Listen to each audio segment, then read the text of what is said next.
बुढो बाबु ससुर बाउले घरबाट निकाल्छ त समत भएको भए पो इज्जत गर्थी त समत भएको भए पो इज्जत गर्ने होला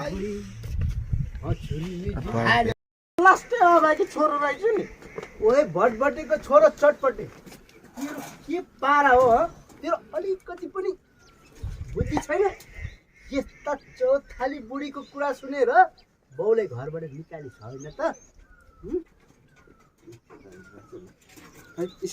बुढा के टोलाएर बसिरा अब बाउले घरबाट त निकाल्यो गाउँलेहरूले के भन्यो नि कि के भन्नु ठीक छ लो खोल्यो एदा कटिङ चाहिँ काट्दिउँ न त दाइ के भन्लान् के भन्छ यो घर त कसले बस्न दिएको रहेछ गिरा भाउजू ए नानी पो आउनु भएछ बस्नु न के लिनुहोस् के हो यो यो तपाईँको बुढाले मलाई पठाउनु भएको चिठी पढ्नुहोस्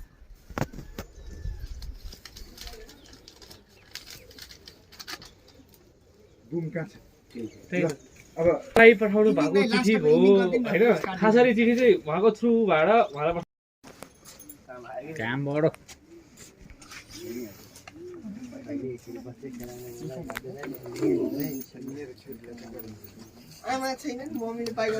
तिम्रो त बच्चा जन्मिस यहाँ त खोइ मैले जन्माएको नि कस्तो जोरेर लाग्यो होइन नि बच्चा जन्माउँदै बुढोले खुलाइरहनु भएको छ उहाँ चिलमा हुन्छ हिजो मात्रै सुत्किरी भयो अरे तिमी भाले त बिहान बोकेर आइरहेको थियो उसले 3 दिनमा सुत्केरी हुनु भयो हाम्रो गारसको सुटिङ भव्य रूपमा भइरहेछ आज भटभटे बच्चाको बाउ बन्दैछ भनेपछि हाम्रो दिया बहिनी चाहिँ बच्चाको आमा बन्दैछिन् बनिसकेका छिन् अनि हाम्रो क्यारेक्टरमा हाम्रो भोजपुरी अनि यो गलबन्दी सबै बुढाको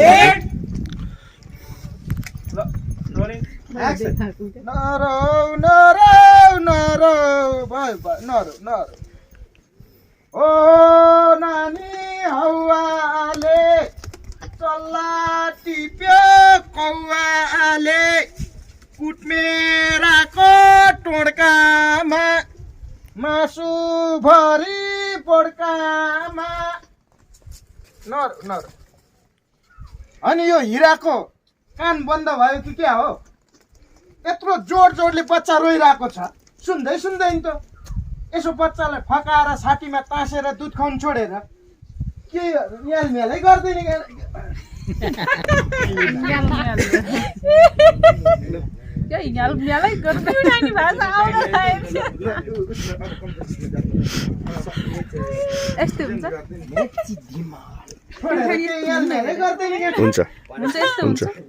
हुन्छ भने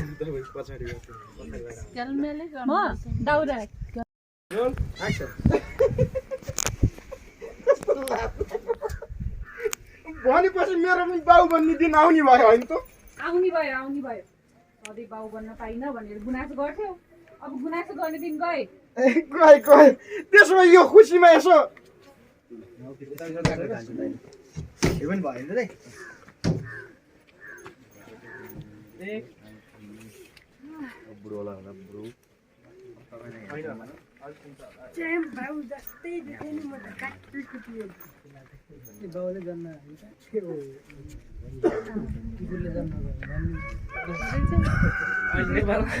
अहिले पछिल्लो समयमा त धेरै चिक्ला गर्ने भने त धेरै जस्तो पर्दैन पछिल्लो समयमा एउटा बच्चा जस्तो कपडा जस्तो बनाएर जुन जति बेला जाम मलाई न्वारण गर्नलाई के बोल्छ तर पछि समयमा त्यो बनाइहाल्नु जहिले अब हो र भनेपछि मेरो पनि बाउ बन्ने दिन आयो होइन त आयो सधैँ बाउ बन्न पाइन भनेर गुनासो गर्थ्यो होइन अब गुनासो गर्ने दिन गए त्यसो भए त त्यसमा चाहिँ नाच्नु पर्छ भने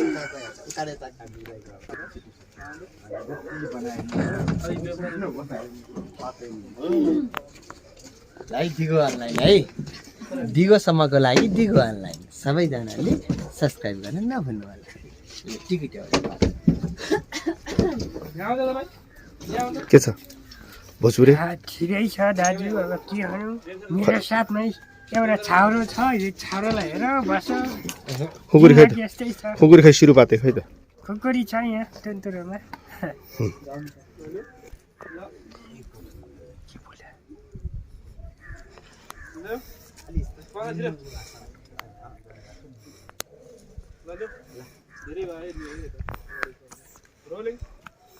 हाम्रो दुईजना हिरो गाह्रो छ हिरो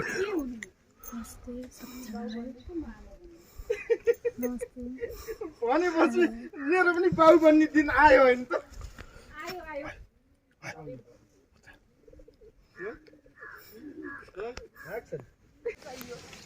जङ्गलमा बच्चा हुन्छ त।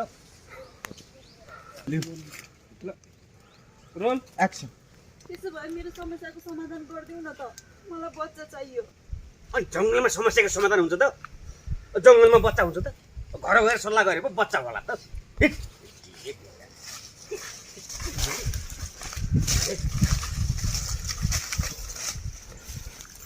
पढाइ सम्झिनु है, गइरहनु गफ गरेर जस्तो गर्नु।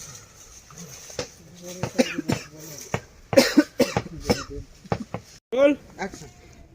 बुढीले छेकेर मात्रै हो, नत्र जाने थियो तिमीहरूलाई। ल आफ्नो बुढालाई राम्रोसँग सम्झ। गालबन्दी मिज्यू यसले त यसको बुढोलाई सम्झाउ हेर। सम्झाउने भाव भए यसरी लुरुक्क परेर समारे लिएर जान्छे त। छोरी मिजु हजुर, यो समय बदलिनु पनि समय नलाग्ने रहेछ। पहिला हामी यिनीहरूसँग डराउँथ्यौँ, अहिले यिनीहरू हामीसँग डराउँछ। तर जे जस्तो भए पनि यिनीहरू आफू तान्ने भएर मर्ने यिनीहरू के त्यही त होला, रोल त्यही त होला। अब के त्यही त होला भनेर यसो हजुरले भनिदिनु त छोरी मिजु। अब के हो के त्यही त होला भनेर छोरी मिजु हजुरले भनिदिनुहोस् त। कुरो त्यही न हो नि गालबन्दी मिज्यू। यसको भाइ भाटभाटेले छोरो पाएर ठुलो बनाइसक्यो। ठुलो के त्यही त होला भनेर छोरो पाएर छोरोले ठुलो बनाएर छोरोले पनि बिहे गरिसक्यो। बिहे गरेको मात्रै हो र त्यसको पहिलो बुढीले छोडेर अर्को बुढी पनि ल्याइसक्यो टिकट ट्याउड्यो पारेर। तर यो चाहिँ भने यस्तै तालो के भयो बच्चा अनि रोलिङ ऊ बेलामा बच्चा नहुँदा त अस्पताल गइएन। अस्पताल भयो। ऊ बेलामा बच्चा नहुँदा त अस्पताल गइएन। अहिले जान्छौँ होला त हामी। जे पाए त्यही बोल्दा रहेछन्। गाला साला फुट्ने गरी हान्छु अनि मर्ने गरी। ऊ बेलामा बच्चा नहुँदा त अस्पताल गइएन। अहिले जान्छौँ होला त हामी। जे पाए त्यही बोल्दा रहेछन्। मर्ने गरी हान्छु नि थाहा पाउला फेरि। ओ गालबन्दी मिच्यो, यिनीहरूले त मर्ने गरी पो हान्छु भने। ल बुढा, तपाईँ पनि मेरो प्रत्येक सासमा हुनुहुन्छ। यो शरीर मात्र मेरो हो, यसको प्राण तपाईँ हो। तपाईँ बिना त मेरो कुनै अस्तित्व नै छैन। म त्यति बेला मात्रै म हुन्छु जति बेला तपाईँ मेरो साथमा हुनुहुन्छ। म तपाईँसँग मात्रै पूर्ण हुन्छु। ओके लास्टको त्यो लास्टको दिउँ ल, लास्ट बटन दिउँ ल। Rolling action. म तपाईँ बिना कहिले पनि पूर्ण हुन सक्दिनँ बुढा। तपाईँ बिनाको म कहिले तपाईँ बिनाको म कहिले पनि पूर्ण हुन सक्दिनँ बुढा। तपाईँ बिनाको यो दिनहरू मैले कसरी कटाएँ भन्ने कुरा मलाई मात्रै थाहा छ। ठिक छ होइन, मलाई मात्र थाहा छ भइहाल्यो। तपाईँ बाहेकका यी दिनहरूमा म कहिले पनि बाँचेकी थिइनँ। आज तपाईँ आएर यो मुर्दा शरीरमा आत्मा बनेर बस्नुभयो। म एकपल्ट फेरि जिउँदो भए बुढा।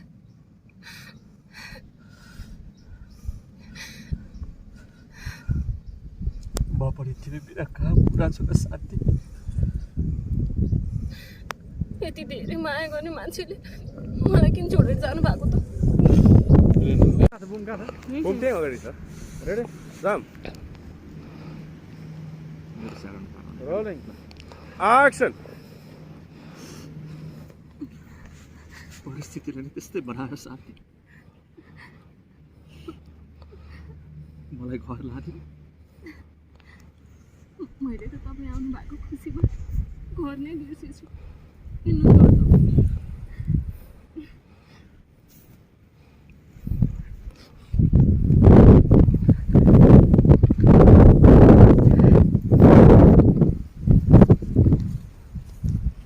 ओके ल ल भयो है ल आइसके र तपाईँहरू अब ठ्याक्क एक्सनमा त्यो चुरोट छ नि त्यसलाई तल राख्दै दुइटैले त्यहाँ तल राख्दै है हो त्यहाँ तल राखेर के भन्यो भने बाबाले बालक यी दुईजना बालकलाई कसले यस्तो गर्यो त्यति भन्यो। यहाँ आउनु सर एकजना म आउँछु हैन म त जो बस्ने तपाईँ बस्ने एक्सन बालक यो दुई बालकलाई यस्तो कसले गर्यो? ठिक छ लुक ठिक छ हैन ठिक छ डायलग ठिक छ है ल यी कुरा त त्यो कुरा त ले यो रोलिङ एक्सन यी कुरा त यिनै बालकहरूले बल्ल मनको तिर्सना मेटियो हो गाईलाई चराउँदै लाली जोबान जान्छ कि आज